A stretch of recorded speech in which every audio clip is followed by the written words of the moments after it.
तो अभी बहुत सारी बातें बताई गई डॉक्टर साहब के द्वारा। हमारे बीच बैठे हैं जिला पशुपालन पदाधिकारी डॉक्टर सुधेंदु जी।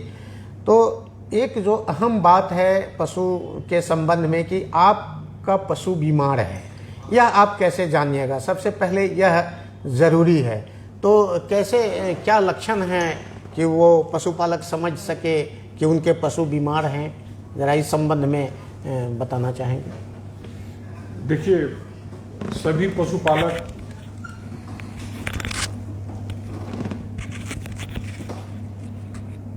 बोलते रहिए।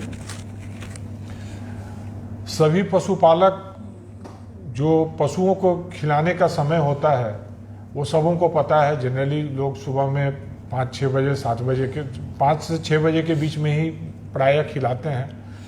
तो सामान्य रूप से देखिएगा कि जो खाने का टाइम होता है पशुओं का, अगर पशु पूरी तरह से स्वस्थ है तो वह आपको खुद बताने लगेगा कि भाई मेरे खाने का टाइम हो गया है, अब हमको खाना चाहिए।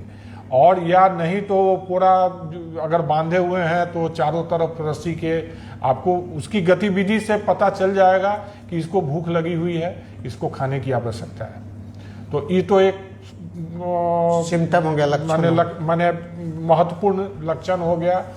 दूसरा, जो दुधारू जानवर है, अगर हो सकता है कभी कभी कि सुबह में खा लिया हो, शाम में फिर उसको आपको लगे कि अभी उतनी भूख नहीं लगी हुई है, लेकिन दुधारू जानवर में अचानक अगर दूध में कमी हो जाए, आपका 5 लीटर सुबह 5 लीटर शाम दे रहा है, सुबह में तो 5 लीटर ठीक था, शाम में अगर 2.5 से 3 लीटर दूध आ गया या और कम आ गया, तो आपको लगना चाहिए कि कहीं ना कहीं कुछ इसके साथ समस्या है।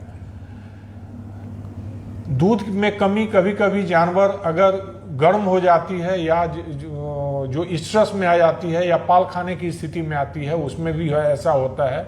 लेकिन उसमें आपके उसकी गतिविधि से पता चल जाएगा कि हमारा जानवर गर्म है।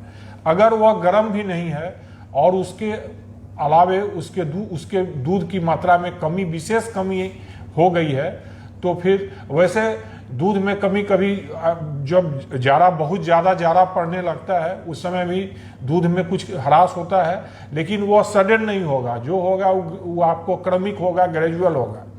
5 किलो होगा, फिर 4.5 किलो होगा, 4 किलो होगा।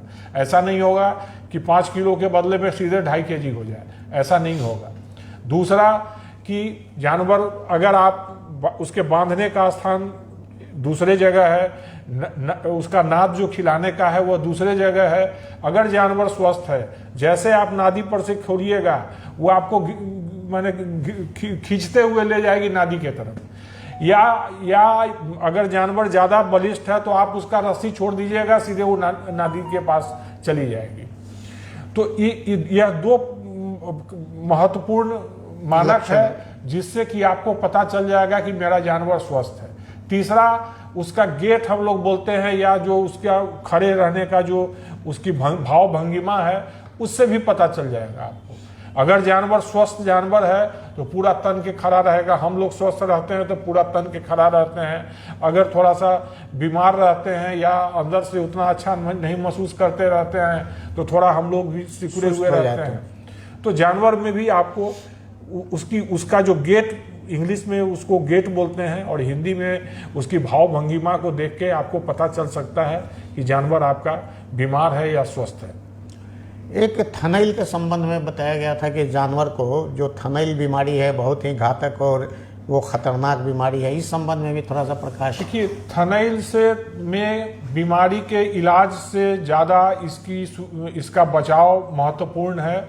और जानवर को खास के जिसकी दूध की उत्पादक क्षमता ज़्यादा है उसको इससे बचाव करने की विशेष आवश्यकता है। और इसमें सबसे ज़्यादा महत्वपूर्ण योगदान सफाई का है। साफ सफाई का बहुत ज़्यादा योगदान है। इस तरह का जानवर अगर आप गोबर करता है तो 3-4 बार गोबर को उठाइए। उसका जो बांधने का जगह है वो थोड़ा स्लोपी होना चाहिए, उसमें ढलाव की तरह होना चाहिए। अगर पेशाब कर भी देती है तो वह ढलक के आधे घंटे या 15 मिनट में सूख जाए, और या किसी तरह से कोई पानी भी गिर गया या तो उसको वहाँ से हट जाए। अगर वह पानी गोबर सब एक साथ मिल जाएगा और उसी पर जानवर बैठ जाएगा, और उसका चूंकि जो थन होता है उसमें उसके जो टीट्स होते हैं, जो छीमी जिसको बोलते हैं, उसका जो उसमें छेद होता है जिससे दूध बाहर निकलता है, वह कंप्लीटली बंद कभी हमेशा नहीं होता है। और जो भी बैक्टीरिया है वह धीरे धीरे वह उसका जो दूध का जो छिद्र होता है उससे अंदर के तरफ जाके और उसको संक्रमित कर सकता है। तो इस चीज पर ज्यादा ध्यान देना चाहिए। इसके अलावे एक और जो हम लोग जनरली जो काम करते हैं, जिससे हम लोग दूर रहने की सलाह देते हैं, या आप जनरली दूध दूहने से पहले तेल लगाते हैं हम लोग, कड़ू तेल। तो कड़ू तेल को एक खुले हुए कटोरी में रखे रहते हैं और उसमें कीड़ा मकोड़ा भी पड़ता रहता है, वह गंदा भी जमा होता रहता है। तो आप दूध में अगर कड़ू तेल भी लगा सकते हैं, कोई दिक्कत नहीं है। तो इसमें प्रयास करना चाहिए कि एक छोटी सी शीशी रखिए जिसमें ढक्कन लगा हो। आप अपने हाथ पर थोड़ा सा ले लीजिए, या नहीं होता है तो उस ढक्कन उसमें ही आप उंगली डाल के, बेहतर तो होगा कि 2-4-5 बूंद जितना आपको लगाना है वो आप एक हाथ में लगा के और उसको उसके छीमी में लगा दीजिए। लेकिन अगर उसको खुले में रखिएगा, वो दूध और जो वायल भी है वो भी बैक्टीरिया के ग्रोथ में काफ़ी अहम योगदान देता है। अगर वो खुला रहेगा, उसमें कीड़ा मकोड़ा गिरता रहेगा और आप उसको लेके जहाँ पर उसको बांधते हैं वहीं छोड़ के चले जाते हैं, तो ये सब बहुत छोटी बात है, लेकिन आपके जो थनैला के कंट्रोल में बहुत अहम रोल अदा करती है। दूसरा है कि गाय अगर दूध देती, जिस समय बच्चा देती है और आप उच्च क्षमता वाली गाय है, उसकी उत्पादकता थोड़ी ज़्यादा है, तो उस समय सूजन प्रायः हो ही जाता है। तो उस समय सूजन से परेशान होने की ज़रूरत नहीं है। वह थनैला कोई ज़रूरी नहीं है कि उसका इलाज ही किया जाए। उस समय एक उपाय जरूर करना चाहिए, क्योंकि हम लोग जनरली गाय जब बच्चा देती है तो उसके बाद थोड़ा गुड़ का मात्रा बढ़ा देते हैं दूध के लोभ से। तो जिसमें सूजन थोड़ा ज़्यादा है, उस समय तत्काल के लिए आप गुड़ बंद कर दीजिए। गुड़ के साथ साथ हम लोग हल्दी भी खिलाते हैं, तो हल्दी की मात्रा आप बढ़ा दीजिए, या कच्चा हल्दी भी खिलाते हैं, वो भी अच्छा है। या अगर कच्चा हल्दी उपलब्ध नहीं है, मौसम के हिसाब से ही कच्चा हल्दी उपलब्ध रहता है। जिस मौसम में कच्चा हल्दी उपलब्ध नहीं है, आप गुड़ के साथ मिला देने पर जानवर चाव से खाता है। अगर गुड़ के साथ नहीं मिलाइएगा तो आप जो ड्रेंचिंग बोतल होता है, कांडी होता है, उससे कोशिश कीजिए कि उसको सावधानी पूर्वक उसको पिला देने का। अच्छा, उसके बाड़ा में चूना वगैरह का भी छिड़काव? हाँ, चूना सफाई जैसे आपने सुबह में आप गोबर हटा दिए, सफाई कर दिए पूरा, उसका जो भी झाड़ू से होता है, या पहले लोग खरहारा बांस का अपना बनाते थे, वो ज़्यादा काम में आता था। झाड़ू से ज़्यादा काम में आता था गोबर को हटाने में, जिसको अब यहाँ खरहारा बोलते हैं या नहीं, हमको भी लगता है यहाँ भी खरहारा ही लोग बोलते होंगे। तो वो सब अब देखने को कम मिलता है, लेकिन आप उससे कर दीजिए। और सप्ताह में कम से कम एक बार कली चूना जो होता है, जो उससे आप छीट दीजिए। जानवर वो खरहारा से साफ करके गोबर को, पेशाब को सफाई करने के बाद वो चूना का इस्तेमाल सप्ताह में एक बार। आप अगर ज़्यादा बरसात है तो 2-3 बार भी कर सकते हैं, लेकिन कम से कम सब बरसात के मौसम में एक बार जरूर उसका इस्तेमाल करना चाहिए। वह सस्ता और सुगम उपाय है, उससे आपका मक्खी भी थोड़ा कम होगा और वो एक डिसइंफेक्टेंट का भी काम करता है। एक रणवीर मिश्रा हैं, दर्शकों को लिख रहे हैं कि हमारी गाय को लंपी हो गया है। देखिए, लंपी तो एक स्किन डिजीज है और एक वायरल डिजीज है। यह कहना बहुत मुश्किल है कि लंपी है। लंपी से मिलते जुलते लक्षण भी आते हैं और इसका कोई इलाज नहीं है। जैसे कोरोना का कोई इलाज नहीं था, वैसे इसका भी कोई इलाज नहीं है। सिम्टोमेटिक ट्रीटमेंट ही हम लोग करते हैं। वैक्सीन भी दुर्भाग्य से बहुत इफेक्टिव इसका नहीं है।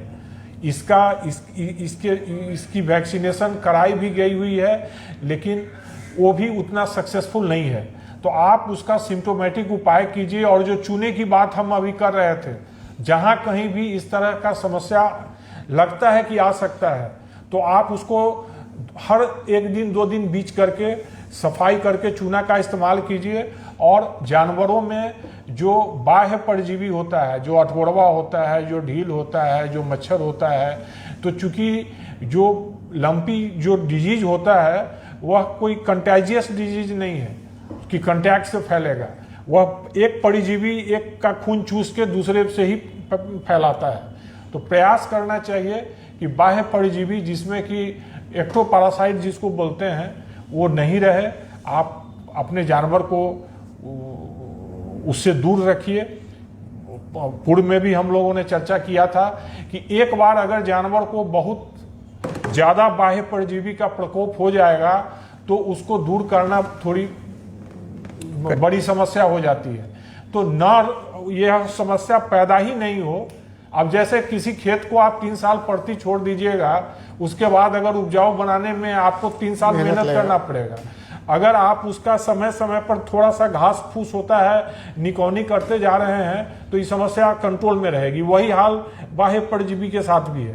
क्योंकि अब जो भी दवाएं हम लोग इसके लिए इस्तेमाल कर रहे हैं वो 30, 40, 50 साल पुरानी दवाएं हैं और नई कोई दवा आती नहीं है यहाँ। तो जो दवा आज से 10-20 साल पहले बहुत ज़्यादा इफेक्टिव था, अब वह तो अब चूंकि जो परजीवी हैं वो भी उसके प्रति रेसिस्टेंट होते जा रहे हैं। उन्होंने प्रतिरोधक क्षमता अपने जान बचाने के लिए डेवलप कर लिया है। तो अगर लंपी से भी बचाव का सबसे बेहतर उपाय यही है कि बाह्य परजीवी को कंट्रोल में रखा जाए, साफ सुथरा रखा जाए। और अगर कोई समस्या आती है तो निकट के पशु चिकित्सालय से जाकर पशु चिकित्सक से आप मिलके इसका निदान पा सकते हैं।